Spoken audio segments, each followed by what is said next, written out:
13세기에 프레드릭 황제라는 사람이요, 로마를 다스리고 있었습니다. 그런데 이 사람이 한 가지 좀 실험을 하기를 원했습니다. 이 사람이 궁금한 점이 하나가 있었는데, 사람이 타고날 때부터 가지고 있는 언어가 무엇인가? 우리가 보기에는 말도 안 되는 질문 같은데 13세기에 그 사람은 그런 질문을 가지고 있었습니다. 히브리어일까, 그리스어일까, 라틴어일까? 사람이 타고난 언어는 무엇인가? 그것을 알아보기 위해서 한 가지 굉장히 하면 안 되는 실험을 했는데, 그게 뭐냐면 신생아들을 다 모아놓고 신생아들에게 말을 하나도 안 시켜보는 겁니다. 그 신생아 앞에서 아무런 말도 하지 않으면 그 처음으로 쓰는 신생아가 쓰는 언어가 타고난 언어가 사람이 타고난 언어가 아니겠는가, 이런 마음으로 이 신생아들을 다 모아놓은 다음에 이 간호하는 사람들에게도 아이들 앞에서 절대로 말하지 말라고 그렇게 명령을 했습니다. 그래서 이 태어나자마자 이 아이들은 계속해서 아무 말도 듣지를 못했고요. 그 결과가 어떻게 됐냐면 아이들이 무슨 말을 했던 것이 아니라 몇 달 안에 다 죽었다고 말을 하고 있습니다. 이것을 통해서 우리에게 굉장히 중요한 가르침, 너무나도 당연하지만 너무 중요한 것을 가르쳐주고 있는데, 우리 모두 관계가 중요하다는 겁니다.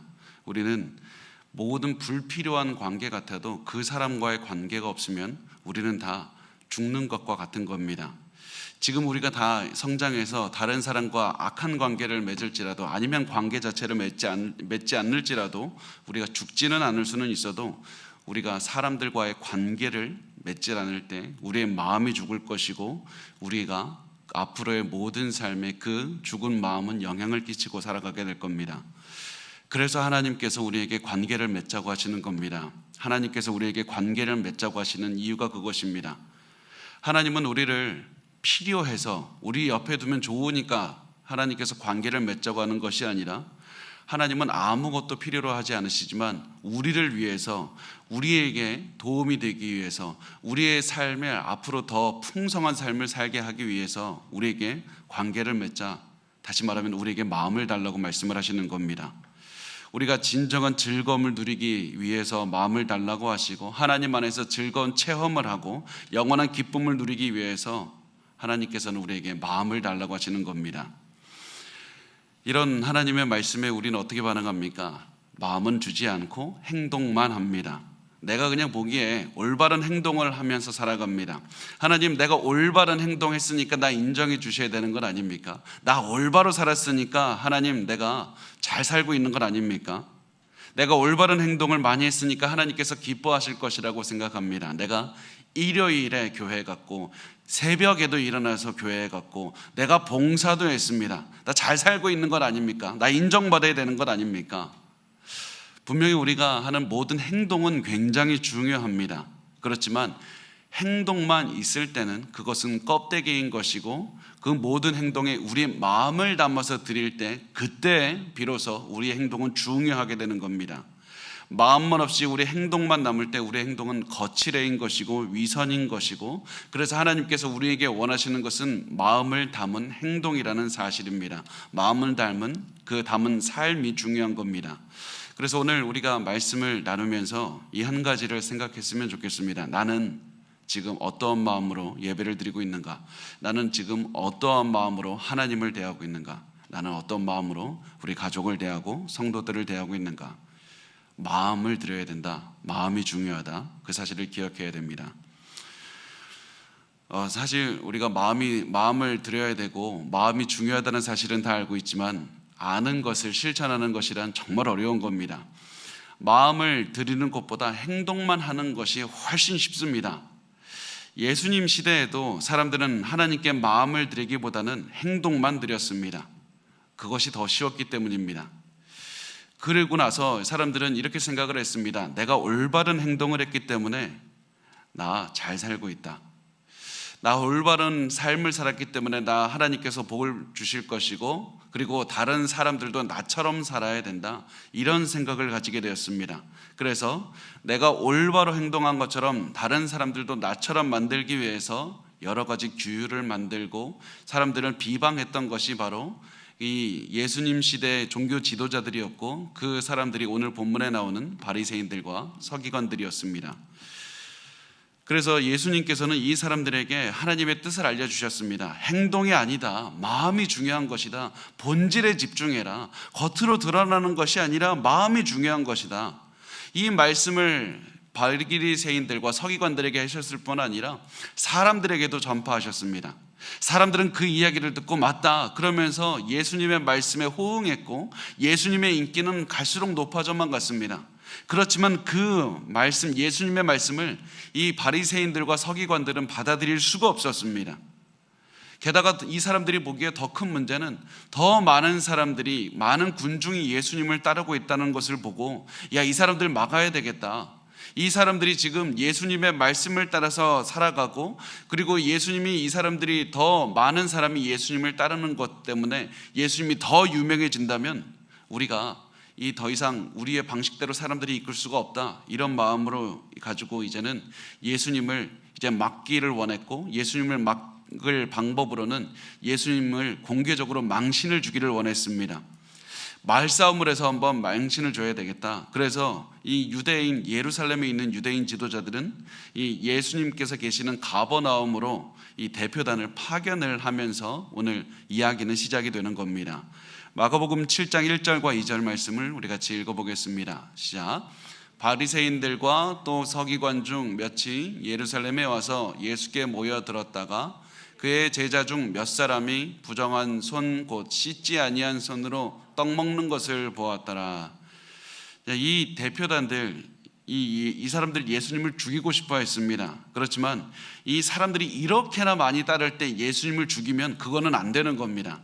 왜냐하면 이 사람들 앞에서 예수님을 죽이면 이 사람들이 예수님을 따르는 마음이 있고 폭동을 일으킬 수도 있고, 지금 현재 이 예수님을 죽인 사람들에 대한 반감을 가질 수도 있었기 때문입니다.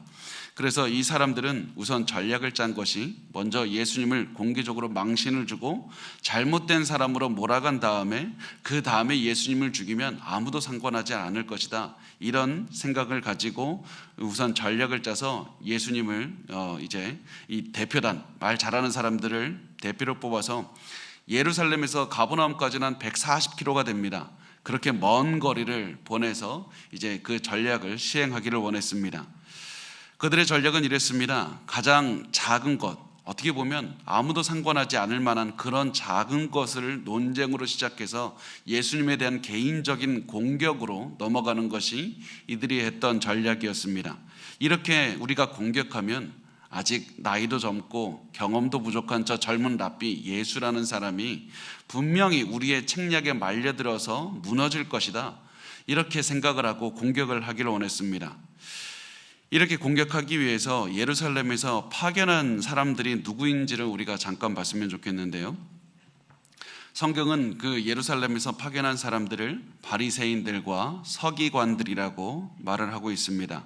바리새인들과 서기관들이 누구인가 우리가 어느 정도 알고 있지만 한번 간단하게 한번 짚어보고 넘어가도록 하겠습니다. 우선 서기관들을 먼저 보면, 서기관들은 성경을 읽고 성경을 옮겨 쓰는데, 기록하는데 특화된 사람들이었습니다. 그러니까 에스라 같이 이 성경을 연구하고 특히 구약 성경을 옮겨 쓰는 일을 했던 사람들이었습니다. 우리가 지금 인쇄술이 발달해서 무엇인가 책을 찍어내는 것은 굉장히 쉽지만 그 당시에 그 성경을 옮겨 쓴다는 건 엄청난 노력을 필요로 하는 것이었습니다.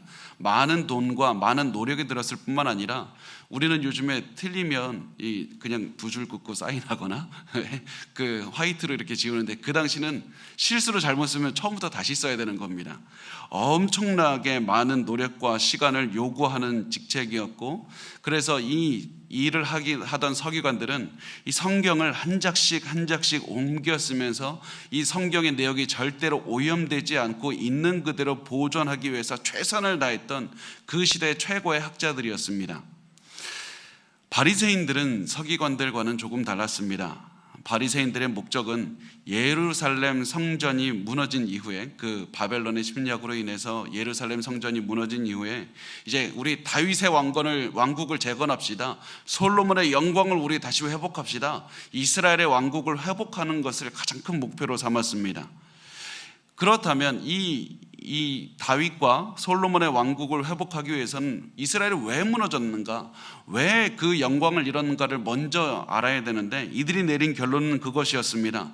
우리가 하나님의 말씀에 불순종했습니다. 우상 숭배했습니다. 그래서 우리가 이 다윗과 솔로몬 때 얻은 그 영광을 잃어버린 것입니다.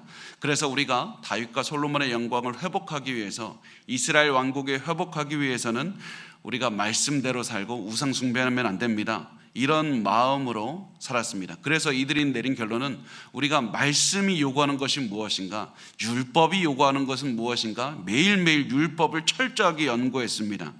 성경을 연구하고 사람들에게 성경대로 살게 하기 위해서 노력했던 사람들이 바리새인들이었습니다. 이렇게 최선을 다해서 율법을 연구하다 보니까 율법의 의미가 무엇인지 구체적으로 해석하게 되고, 그 율법을 우리 시대에는 어떻게 적용하게 될 것인가, 구체적인 사안마다 이렇게 이 적용할 수 있는 방법들에 대해서 알려주기 시작했습니다. 이것이 바로 우리 성경에서 보통 말하는 장로들의 전통이 바로 이 바리새인들이 하나씩 그 성경을 해석한 그런 기록들이 됩니다. 바리새인들은 성경과 함께 이 장로들의 전통, 이 보통 구전으로 내려오는데요, 이 전통도 지키기 위해서 노력을 했습니다. 처음에는 이 해석하는 것이 조금밖에 없었지만 시간이 갈수록 계속해서 늘어나고, 이제는 모든 것을 외우는데도 엄청난 노력이 필요로 했습니다. 그래서 이들이 계속해서 이 장로들의 전통이 중요하다 그렇게 하다 보니까 어느 순간까지, 어느 지점까지 갔냐면, 어떤 랍비는 이렇게 말합니다. 장로들의 전통이 성경보다 훨씬 중요한 겁니다. 이렇게 말하는 랍비도 있었고, 어떤 랍비는 전통과 성경이 동등한 위치를 가집니다. 이렇게까지 주장하는 사람이 있을 정도였습니다. 우리가 잘 보면 처음에 이 바리새인들이 율법을 연구하기 시작했을 때는 우리가 말씀 잘 지키고 우상 숭배하지 말자는 좋은 의도로 시작을 했습니다. 그런데 시간이 갈수록 이 자꾸 행동에 대한 규약이 늘어나다 보니까 하나님이 원하시는 마음은 사라지게 되고 율법을 지키자는 행동만 남게 되었던 겁니다. 장로들의 전통을 중요하게 여기는 마음도 처음에는 좋았습니다. 랍비들은 이 장로들의 전통을 잘 지키는 것이 마치 울타리가 이 중요한 것 위에 주변에 둘러싸여 있는 것과 같다, 이렇게 비유도 합니다. 장로들의 전통을 잘 지키면 우리가 율법을 어기는 일은 없을 것이다, 이렇게 말하면서 전통을 율법의 울타리라고도 부르기도 했습니다.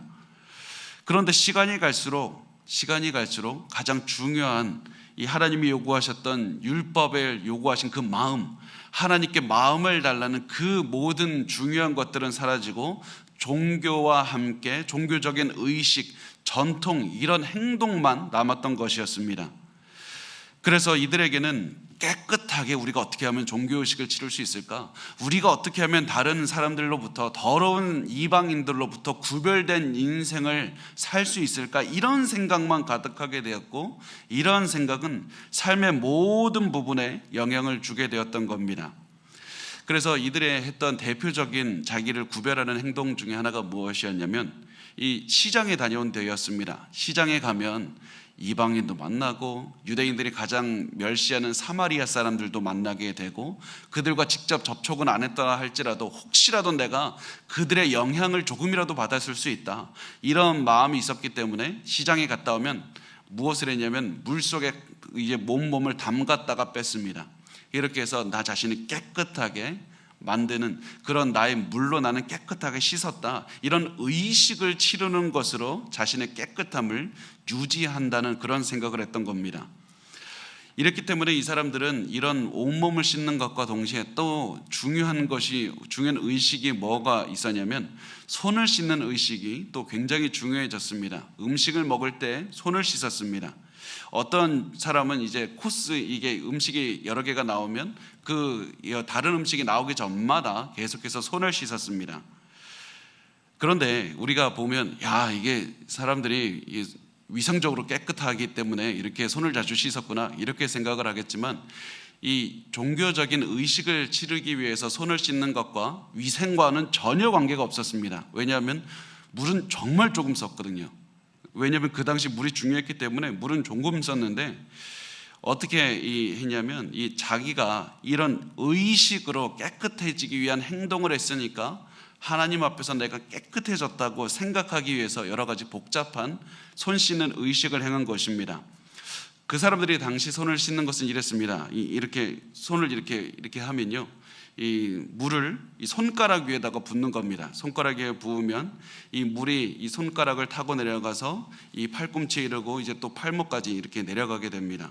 이렇게 계속해서 팔꿈치까지 가고, 그렇게 한 다음에 이게 다 내려가지 않으면 손 전체가 씻겨지지 않았다는 그런 생각 때문에 물이 타고 계속해서 내려갔었어야만 됐습니다. 그렇게 한 다음에 이 주먹을 쥐고요, 이렇게 해서 닦고, 그 다음에는 또 이렇게 해서 또 손을 내려서 이 모든 이 팔꿈치까지 내려온 게 다시 손으로 다시 타고 와서 물을 다시 씻는 이런 의식을 했던 겁니다. 이렇게 해야만 손 전체가 깨끗하게 되었다고 생각을 했습니다.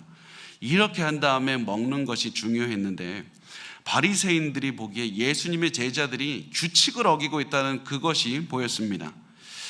예수님의 제자들은 이렇게 씻지를 않고 그냥 음식을 먹었던 겁니다. 그래서 바리새인들과 서기관들은 야, 저거 잘됐다, 저것으로 공격을 해야 되겠다는 말로 이 마음을 먹고 이제 예수님을 공격하기 시작을 합니다.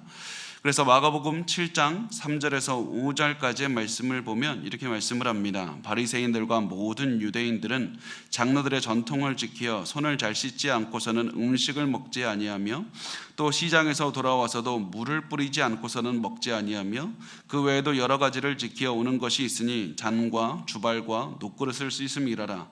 이에 바리새인들과 서기관들이 예수께 묻되, 어찌하여 당신의 제자들은 장로들의 전통을 준행하지 아니하고 부정한 손으로 떡을 먹나이까?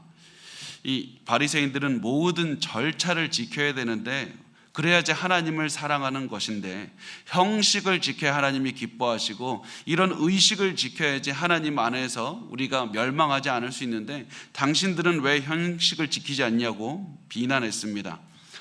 분명히 이 사람들의 그 타겟은 제자들을 보고 하고 있지만, 이 사람들의 공격 목적은, 이 공격 지점은 예수님입니다.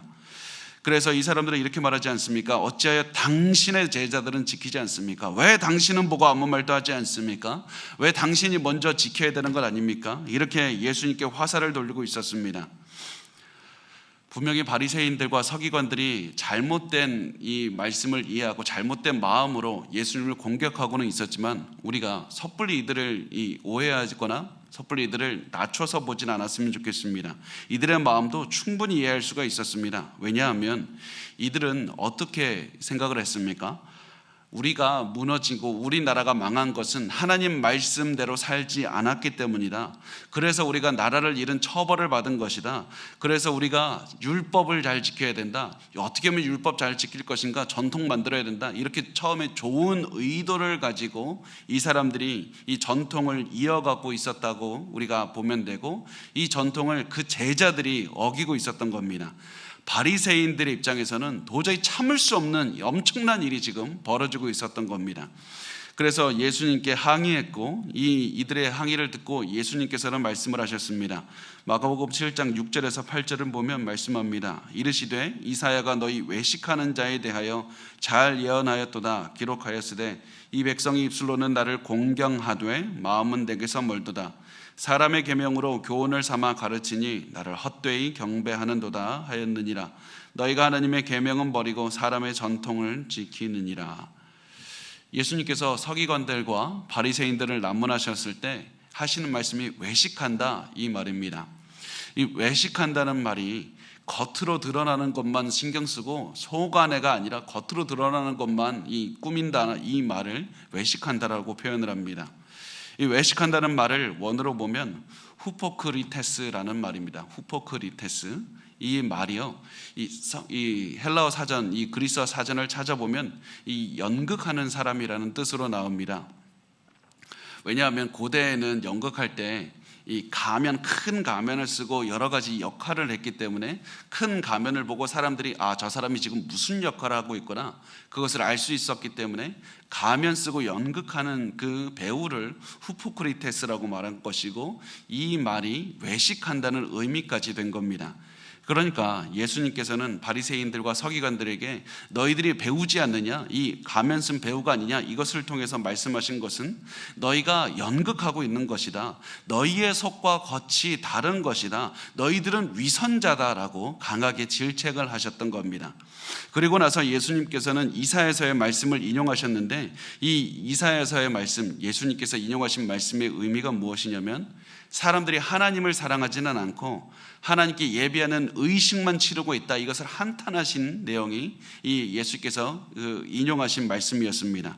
사람들이 하나님은 사랑하지 않고 종교 행위만 남았다, 하나님의 말씀을 가까이 하지 않고 그냥 행위만 하고 있다, 이렇게 말씀을 하신 겁니다.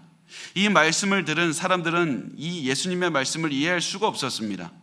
우리가 이렇게나 열심히 말씀을 지키기 노력했는데 언제 말씀을 멀리 했습니까? 우리 이렇게 열심히 가까이 했고 우리의 행동을 통해서 열심히 했는데 우리가 언제 이 하나님의 말씀을 간과하고 멸시했습니까? 멀리 했습니까?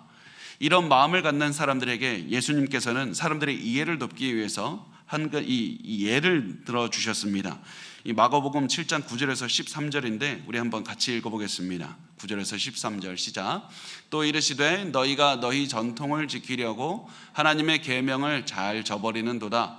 모세는 내 부모를 공경하라 하고 또 아버지나 어머니를 모욕하는 자는 죽임을 당하리라 하였거늘 너희는 이르되 사람이 아버지에게나 어머니에게나 말하기를 내가 드려 유익하게 할 것이 고르반 곧 하나님께 드림이 되었다고 하기만 하면 그만이라 하고 자기 아버지나 어머니에게 다시 아무것도 하여 드리기를 허락하지 아니하여 너희가 전한 전통으로 하나님의 말씀을 폐하며 또 이 같은 일을 많이 행하느니라 하시고,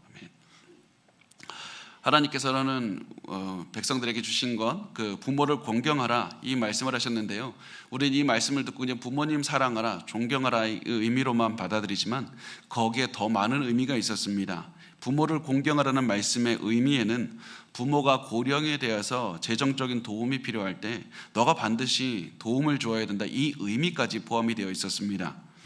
이 명령은 오늘날에도 중요하지만 예수님 시대는 훨씬 중요했습니다. 왜냐하면 그 당시에는 요즘처럼 이 복지 정책 이런 것이 하나도 없었기 때문이고, 또 건강이나 이 일을 할 수 없는, 나이가 들어서 일을 할 수 없는 상태가 되면 이 농업 사회이기 때문에 근력이 중요하지 않습니까? 지금처럼 트랙터가 있는 것이 아니기 때문에 이 근력이 중요한 농업 사회였기 때문에 사람이 나이가 들거나 몸이 안 좋아지면 일을 할 수가 없었고 돈을 벌 수가 없었습니다. 그래서 그 나이가 많은 부모에게는 자식의 도움이 굉장히 중요했던 것이고, 그리고 하나님께서는 부모를 공경하라는 말을 통해서 너 반드시 부모가 나이 들었을 때 너희 부모를 봉양해야만 한다, 이런 말씀을 했던 겁니다. 그런데 이런 상황에서 이 바리새인들이 고르반, 오늘 본문에 나오는 고르반이라는 전통을 만들었는데요, 이 고르반은 무엇이냐면 헌금이나 하나님께 드리기 위해서 구별된 것, 이렇게 보시면 되겠습니다. 헌금, 하나님께 드리기 위해 구별된 것이 고르반입니다. 나는 하나님께 내 모든 재산을 드리겠다고 고르반 이렇게 선언을 하면 하나님께 드리는 것 외에는 그 어떠한 용도도 사용할 수 없게 만들었습니다. 당연히 이것을 만든 의도는 좋은 것이죠. 왜냐하면 이 고르반, 하나님께 내가 바치겠다고 해서 다른 곳에 사용을 하지 못하도록 만들어 놓았기 때문에 좋은 의도로 만들었지만은 이 고르반을 실천하는 여러 가지 규정이 쌓이다 보니까 이제는 십계명까지 어기게 되는 일이 발생을 합니다. 누구든지 자신의 재산을 하나님께 드리겠다고 말했다면 그 재산은 부모를 위해서도 도저히 쓸 수 없게 규정을 한 것이었습니다. 그래서 부모님이 아무리 도움이 필요하다고 말해도 나 하나님께 드리기로 했으니까 나 절대로 줄 수 없다고 이렇게 말을 할 수밖에 없는 상황으로 만들었습니다. 그런데 이 너무나도 악했던 것이 무엇이냐면, 이런 것이 전통이 남용되었던 것이 언제냐면 이 고르반을 내겠다고 작정한 사람들이 이 빠져나갈 구멍을 만들어 놨던 겁니다. 어떻게 빠져나가게 했냐면, 내가 아무리 이거 하나님께 드리겠습니다 선언했다고 할지라도 나의 유익과 나의 만족을 위해서는 사용할 수 있도록 또 허락해 주었습니다. 부모를 위해서는 사용하면 안 되는데 나를 위해서는 또 사용할 수 있도록 허락을 해준 겁니다. 그렇게 해서 예수님께서 말씀하시는 것은 너희가 이렇게 전통을 중요하게 여기다 보니까 전혀 예상하지 못한 이런 악한 일도 벌어지게 되고 결국 하나님의 말씀도 너희가 어기고 있는 것이 아니냐. 결국 예수님이 말씀하시는 것은 너희는 지금 나를 잡아 죽이기 위해서 함정을 파고 나를 이렇게 이끌고 가려고 하고 있지만 실질적으로 하나님의 말씀을 어겨서 사형에 처해야 되는 것은 바로 너희다. 이 마음을 하나님께 드리지 못하고 본질을 잡지 못하고 행동만 자꾸 겉의 것만 바라보면서 하나님을 자꾸 그 행위만 남은 너희들이 오히려 사형을 당해야 마땅한 것이다. 이렇게 말씀을 하신 겁니다. 여러분, 우리가 반드시 기억하시길 바랍니다. 바리새인들도 전통을 만들 때 좋은 의도로 만들었습니다. 그런데 자꾸 올바른 행동에만 집중을 하다 보니까 마음에는 이 의식, 행동, 하나님께 드리는 하나님에 대한 사랑의 마음이 아니라 어떻게 행동을 할 것인가, 이것만 남았다는 사실입니다. 하나님께서 사람들에게 원하셨던 것은 마음이라는 사실을 잊어버렸습니다. 이것이 오늘날 우리에게도 그대로 적용이 되는 것 아닙니까? 우리도 올바른 행동하면 그 행동 때문에 내가 더 의로워졌다고 믿는 경향이 있습니다.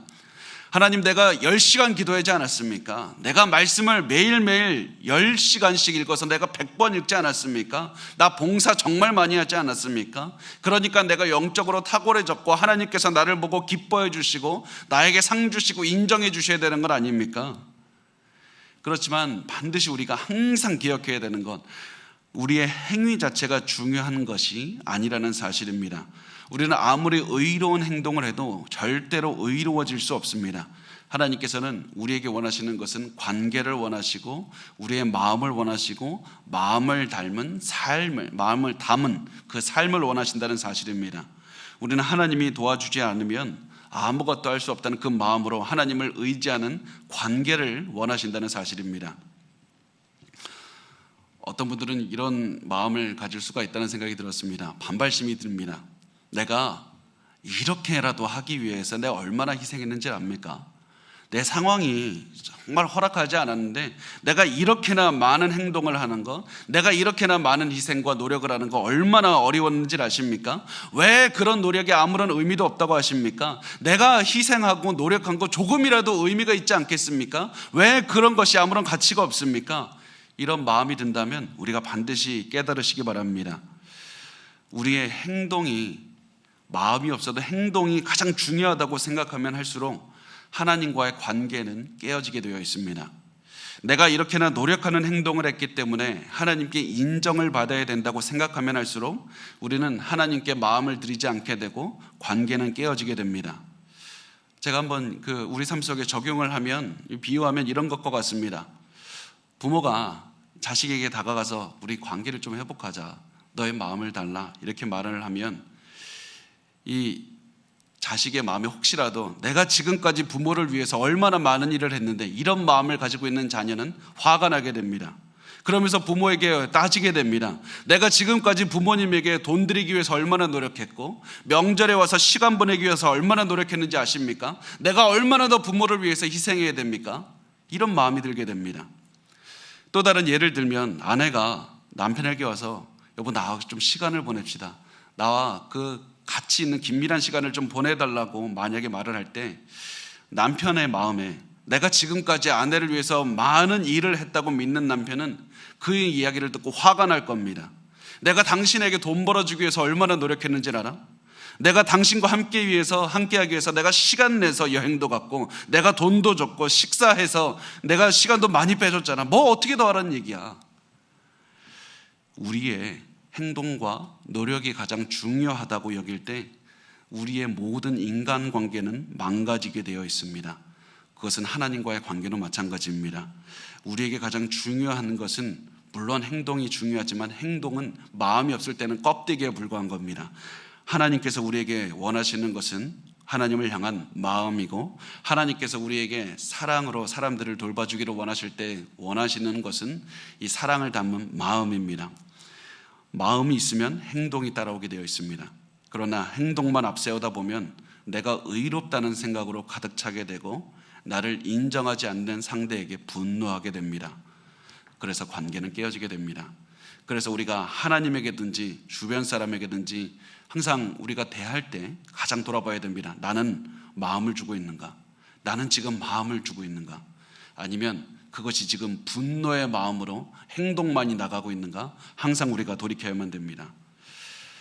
예수님께서는 이 사실을 더 확실하게 알려주고 싶으셔서 이렇게 말씀을 하셨습니다.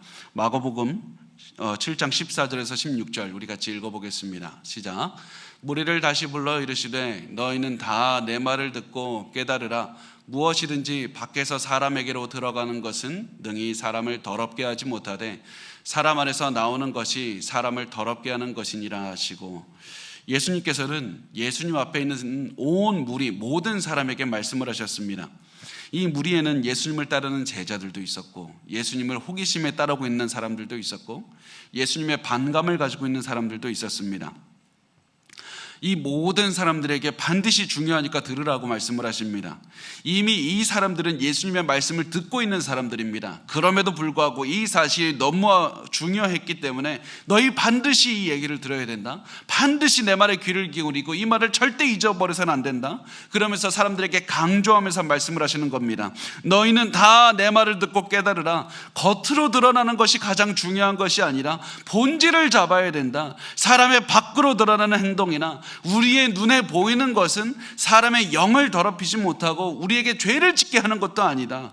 우리에게 가장 중요한 것은 보이지 않는 것 마음이다. 보이는 것이 아니라 보이지 않는 것에 집중을 해야 된다. 아무리 살인을 실행하지 않더라도 살인하려는 마음을 갖고 있다면 그것이 잘못된 것이고, 아무리 이성을 보고 음란한 행위를 하지 않더라도 음란한 마음을 갖고 있으면 그것이 안 되는 것이다. 가장 중요한 것 겉으로 드러나는 것이 아니라 겉으로 드러나지 않는 가장 중요한 마음에 집중해야 된다.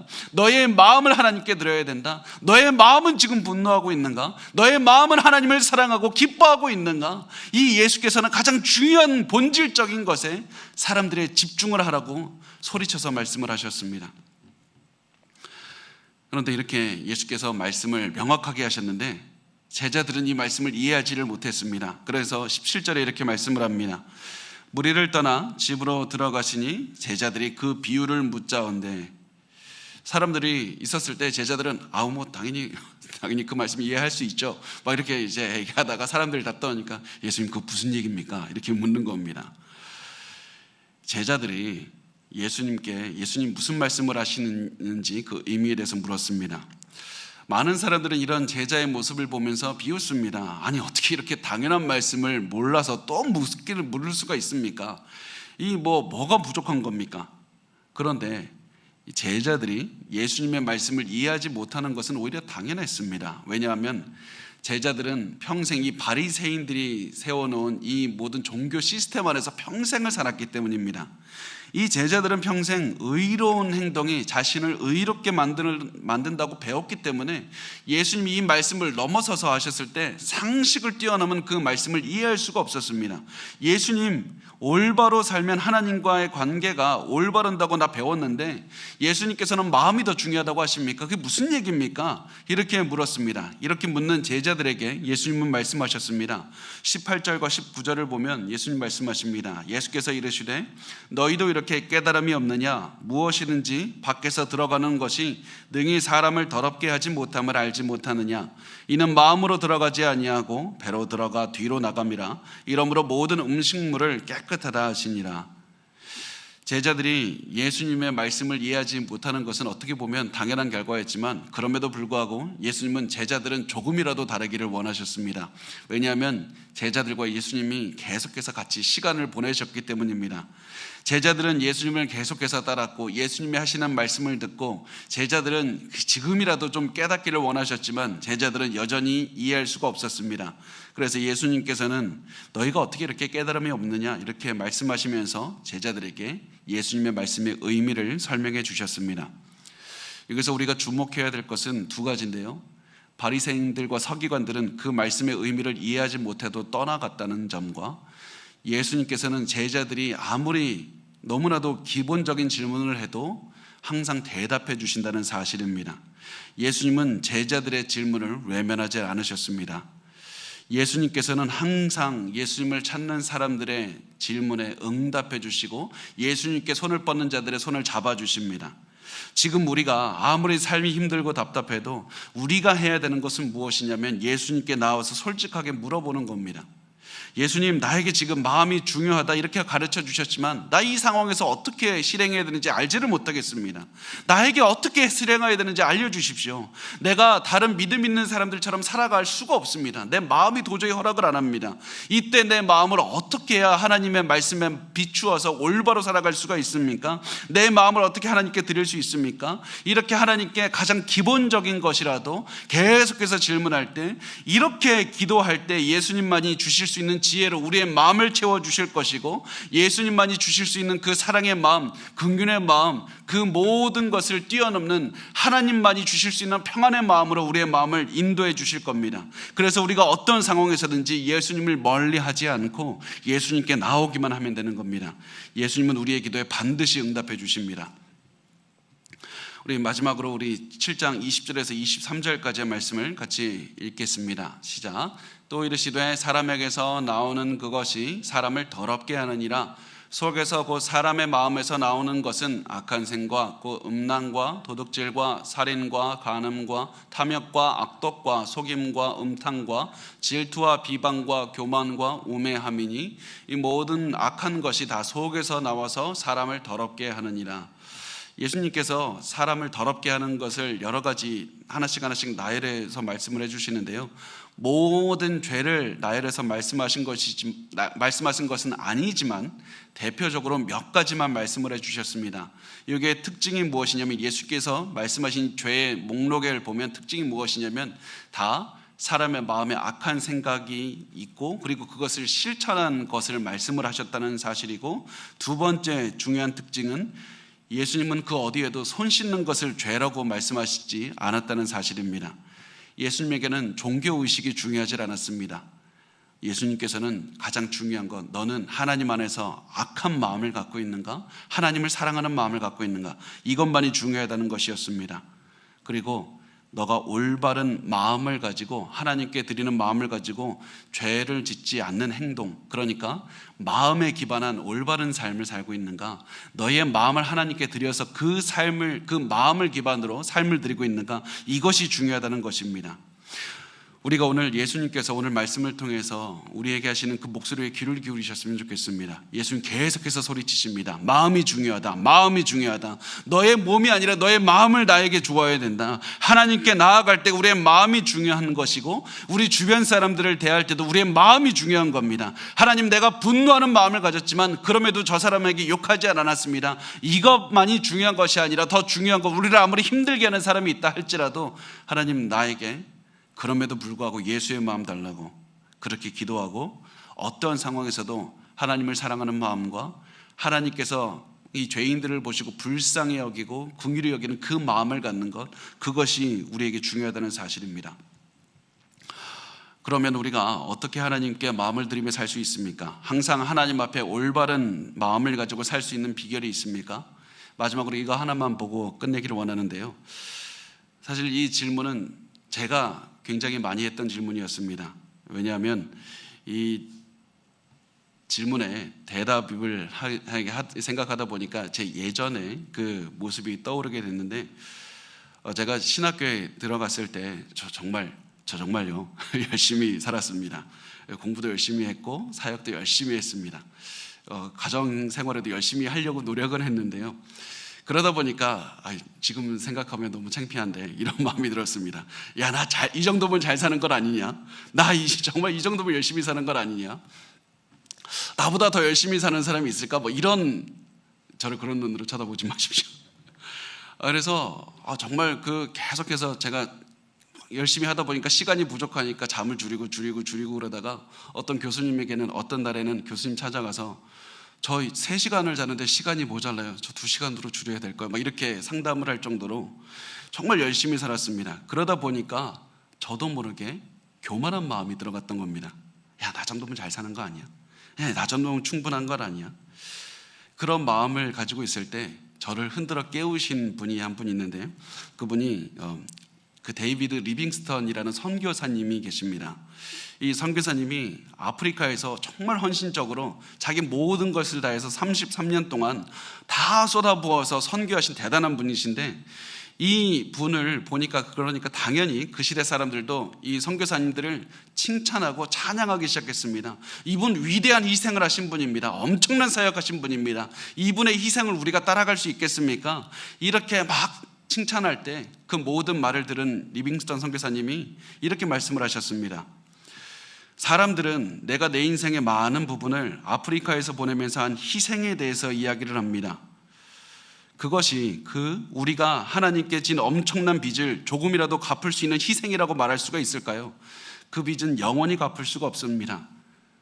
그것은 절대 희생이 아닙니다. 오히려 그것은 특권입니다.